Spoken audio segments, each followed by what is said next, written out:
Hey everybody, it's Stevie B with Adventures in Old Fashions with your day 8 update. I know it's actually day 11, but the way things are going, I haven't always had the time or taken the time to do updates in a timely manner. I'm trying to get a system down where I'm going to fix that, but you'll have to bear with me in the meantime. So, day 8, you might hear the same things a couple, 3 times. A lot of my days are overlapping, and I might revisit something that I'd mentioned in an update. These things aren't happening more than once. Well, some of them might be, but um, every good story has flashbacks. Think of it that way. So if you hear something, a couple of times in different updates and it's the same story, it's just a flashback. It's supposed to be there. Think of it that way. So day 8, let's call this Breckenridge to Copper, over the 10-mile range. Day 8, woke up, best morning I've had on the trail. That hotel bed was soft and warm, and there was no alarm clock, no agenda. Originally, Mike and I had planned on doing 2.5 days to do segment 6.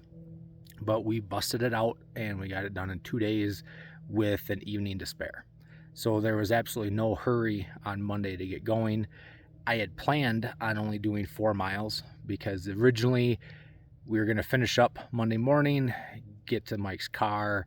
I'd swap out a few things in the gearbox that I had him bring out, and I would, get back on the trail, later in the afternoon, do 4 miles, camp at this creek before the long uphill over the 10-mile range.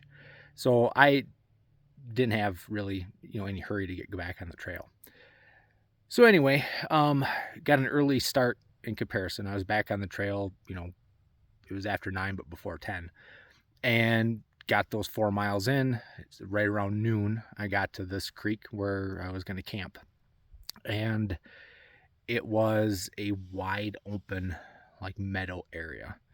There was a creek, but there was no shade, no cover, and it was noon, and I did not want to just sit there all day and bake.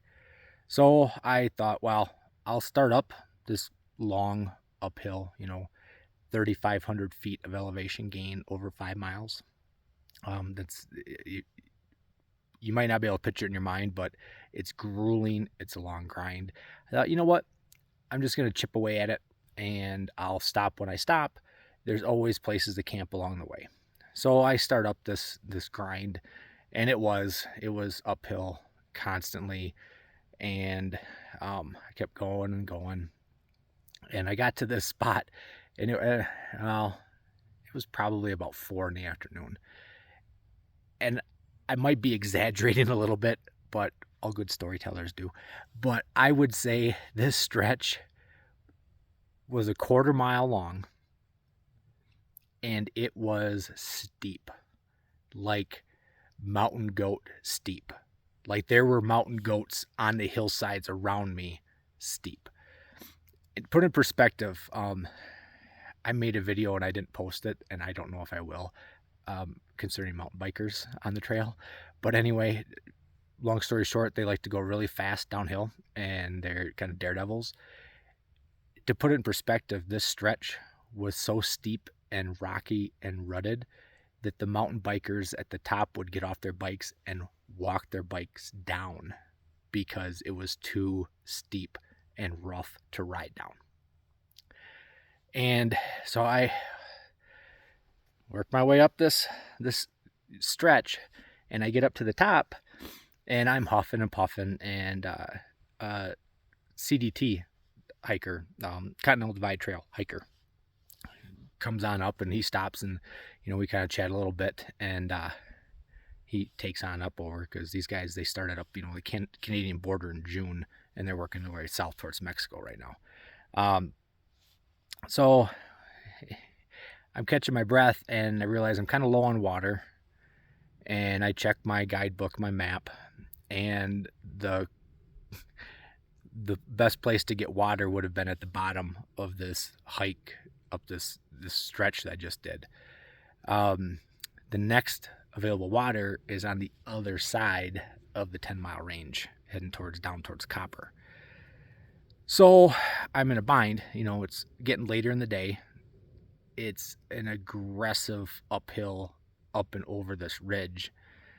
And then I still have to get back down into the tree line to get to water on the other side. But you know me, I scrambled off to the side and found a tributary to this creek that I should have filled up on before the hike up. And I topped off my water and I went up and over. I got a video at the top that I do a 360, and I'll post that after I post this, just so that the continuity stays with. It's a great view, but man, was it a killer. Get down over the top, get back down to the tree line, set up camp. It was one of those where I was bushed, so I didn't even bother with the tent. I just laid out the tarp, cowboyed it. It was great. There's a little bonus feature too. I'll add in some encounters in the night, a little teaser, cliffhanger. So that was pretty much day 8. I'm going to call it the 10-mile range day. So I'll post this as soon as I can, and I'll try my best to be better about keeping the updates more timely. But I hope you guys are doing great, and I will talk to you when I can.